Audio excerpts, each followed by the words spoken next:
In this session, I'm going to talk about the importance of language and presentation when reporting in an age of disinformation. So the problem is that effective debunks are actually really tricky, and we're still learning what works and what doesn't. There has been a lot of academic research around effective fact checks, but they tend to be based on text and language as opposed to visual debunks of videos and images.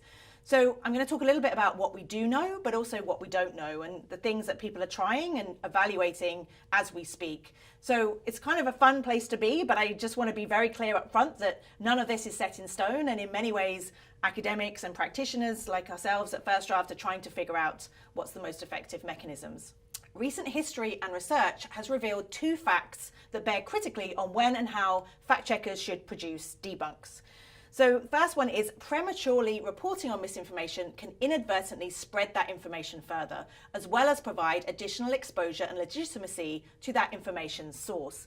So that doesn't mean that we should never do it, but the time that we do it is really, really important. And we often talk about a tipping point, and that actually if you report on a conspiracy or a rumor, or you publish a debunk too early, you're actually giving oxygen to a rumor before it has spread. And so again, if you report for a large news organization, you have a disproportionately large megaphone.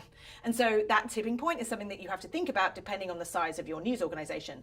But after that tipping point, what we're starting to see is it does make a difference if you have multiple newsrooms reporting in responsible ways. At that point, you can slow down the spread of misinformation. So that first point is being careful not to prematurely report on misinformation. But secondly, effectively correcting misinformation is very difficult, and correcting might even backfire in rare circumstances. So knowing how to do this and how you're effectively having to think about people's brains, and you're taking false information out and you're trying to put correct information in. Again, that is not as easy as you may think. So I want to talk about potential pitfalls and 4 effects that we know about from the academic literature. So the first one is called the familiarity backfire effect. And that means that by repeating falsehoods in order to correct them, debunks can make falsehoods more familiar and thus more likely to be accepted as true. So remember, our brains are lazy, and simply the fact that you've heard something before, even if that before was a form of a debunk, you're more likely to be like, oh yeah, there's something to that. Yeah, I think that's true. So we are constantly trying to overcorrect for the fact that our brains are amazing organs, but lazy as hell. Secondly, the effect I want to talk about is called the overkill backfire effect. And that is, the easier information is to process, the more likely it is to be accepted. Many arguments are more effortful to process than just a few, thus less can be more. So there's this sense that, particularly in the fact-checking space, it's very tempting to write 800-word fact checks full of statistics and really explaining why something is wrong.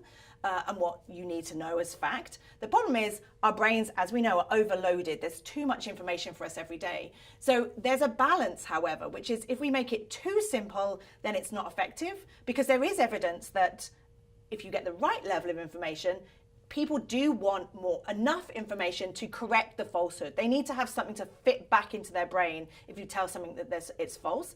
But if we do too much of this and throw too many statistics at it, then it becomes the overkill backfire effect.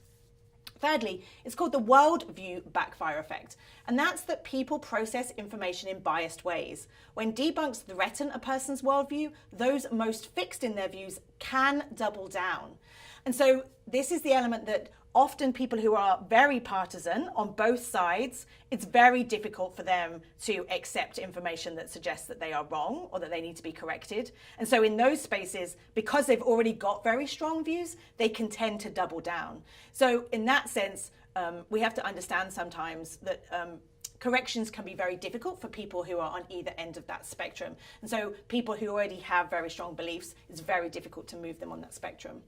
And lastly, missing alternatives. Labeling something as false but not providing explanation often leaves people with questions. So simply by slapping on a stamp that says false but not explaining why is a problem. And in an age of Instagram and WhatsApp, it's very tempting to make these very simple visuals, but actually by just saying it's false doesn't work. People need to understand why.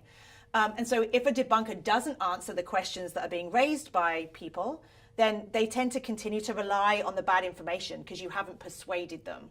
You can't just believe that saying false is going to make people go, oh, okay, I believe you.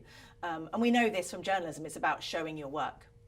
So in terms of best practices, number one, focus on the facts. So avoid repeating a falsehood unnecessarily while correcting it. Where possible, warn readers before repeating falsehoods. Now, the problem here in an era of search engine optimization is I'll often talk to journalists who say, yeah, but if people have heard this rumor about Kim Kardashian, you need to remind them of that in the headline. But by doing that, we're simply repeating the falsehood again and again and again. So we just did some work in Nigeria. And so one of the rumors there was that you could only vote if you used a certain finger. So rather than saying false, you don't have to just vote with your index finger. You say vote with your finger of choice. So actually, it just requires a little bit of thinking when we write headlines to say, okay, if I'm not repeating the falsehood, how can I shift that headline to focus on fact? Secondly, make your content easy to process by keeping it simple, short, and easy to read. And where possible, use graphics. So the example here is one that was actually from the New York Times. It was about the US border wall with Mexico. It was this incredible infographic. You could scroll through it. It was an interactive, but it just showed a lot of these facts in visual formats. And so there does seem to be academic research suggesting that the more we can visualize and make more simple our debunks, the more effective they will be. Thirdly, avoid ridicule or derogatory comments. Frame debunks in ways that are less threatening to a person's worldview. So we live in a world, unfortunately, where there are increasing numbers of conspiracies, whether that's something like QAnon, which is a large conspiracy in the US. It's kind of like Pizzagate on steroids. Or, for example, the conspiracy that the world is actually flat, or that the moon landings never happened. In those kind of conspiracies, the idea that you would call people crazy, you would call it bizarre, is actually not very helpful. And so there needs to be a recognition of why people are believing these conspiracy theories. And that's, again, people's trust in institutions is lower than ever. And in that absence of institutional support, conspiracies provide that framework, that solidity that people are looking for. So the way to describe conspiracies is not by ridiculing those who believe it. It's trying to understand and explain why those conspiracies are gaining traction.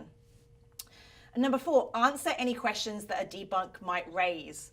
So here's an example talking about President Barack Obama. This is used often in training, but rather than saying Barack Obama isn't a Muslim, it's to say Barack Obama is a Christian. But then here's an example from PolitiFact that says, but doesn't stop people from saying he's a Muslim. So you're explaining why you're doing the debunk. Why is it that this rumor is circulating? And so that explanatory piece is a really important thing to consider when you're writing these types of debunks. And finally, I just want to add a little postscript specifically around disinformation and election integrity. So those people who are trying to influence elections, it's in their interest to basically drive down trust in the system. And so unfortunately, when I see newsrooms publishing stories around bots, headlines that are just bots, using the word hacking without explaining what they mean by the word hacking. So when you say hacking, do you mean a phishing attempt on an email system or listserv? Or do you mean that the actual voting machine was tampered with? Unfortunately, we tend to use words in a way that we just throw them around without explaining what we mean. Or do you mean hacking as in unsubstantiated claims about foreign interference? So because of the coverage of disinformation in the last 2 years, we just have a lot of people who say, well, you can't trust the system anymore, can you? And so unfortunately, that's exactly the aim of agents of disinformation. So it's on journalists to be even more careful about the kind of debunks that happen around election interference, because again, additional oxygen saying, oh, the system might be broken, we're being overrun by people trying to manipulate the system, is exactly playing into the narrative that people want. So it has the potential to drive down trust, and that's the ultimate goal. So just moving on quickly to correcting images, there's very little academic literature on this, but thinking about ways that we've seen this work in terms of text, here's the famous shark that gets used all the time. It appears every time there's a storm somewhere. And it's very tempting for people to kind of, again, just stamp the fake stamp over the top of a visual. But let's look at the image on the slide furthest to the right, saying, no, sharks aren't swimming in Houston's highways. But actually, you've got the fake image, but you've also got where it was photoshopped from. So you're helping the brain understand why this image is so persuasive, but you can see, well, hang on, this actually isn't in this context, it's in this context. And at the bottom saying, trolls are sharing manipulated images or photoshopped images. So trying to think about how can we take those lessons that we've learned from text fact checking and apply them to visual debunking. This is the kind of thing that we're working on at First Draft, and others are trying to do and test and evaluate what's most successful. And the other thing to bear in mind is, don't just repeat the problematic piece of content. So it's very tempting to do a listicle of the top 8 rumors from the US midterms and then embed the problematic tweets, embed the manipulated videos, embed the fabricated photos, but you're just giving additional oxygen again. So what we try to do at First Draft is we will always put a pink wash over an image or some kind of wash. We also use a kind of a cross as a way to say, don't just repeat this. So if somebody wants to take that and move it into another context, you're not just repeating the false piece of content, whether that's an image or a video. So again, we're all learning in this space, but I still see problematic examples where mainstream newsrooms are simply embedding the problematic tweets again and again and again, giving it more oxygen. So very finally, when you're doing this kind of reporting, here are some questions to ask. Firstly, how many people have feasibly already heard about this rumor? What is your reporting going to do? Is this going to make more people go, oh, that's interesting, I hadn't heard about that? Or is that going to have more people say, oh, I thought that was true, thanks, that's useful, I didn't realize that. Secondly, is there a public value to reporting on the story? Who is my audience? Why are you doing this? And of course, many people would say, or editors would say, well, the clicks. Everybody loves a good debunk. But actually, if you're simply doing this for clicks and you're giving more oxygen to that rumor, that's a problem. And I know in these kind of courses, you're not meant to timestamp anything, but I have to use the example of the Momo conspiracy, the Momo challenge that 2 weeks ago was everywhere. And that was reporters referencing something that actually wasn't true. This idea that Momo, this character with the big eyes, was being inputted into YouTube videos, children's videos, and actually the idea was that was actually suggesting to children that they should commit harm or actually commit suicide. No, so that was everywhere because it was an incredible story from a clickbait perspective, but it wasn't true. It was a conspiracy and newsrooms were pushing each other to be competitive. That's not the way that reporting needs to happen. Currently, we've got too many other things to concern ourselves with. Thirdly, am I using terminology that a fringe group uses to describe themselves? You can inadvertently drive search behavior on Google. So always think about the words, the terminology that you're using. And finally, could my reporting feed into the inherent goals of the rogue actors? So remembering that in many times, these are coordinated attempts to target journalists. Think about your debunking. Is this exactly what they're hoping that you're going to do? And once you think about the goals of the agents of disinformation, it should really change the way you think about your reporting.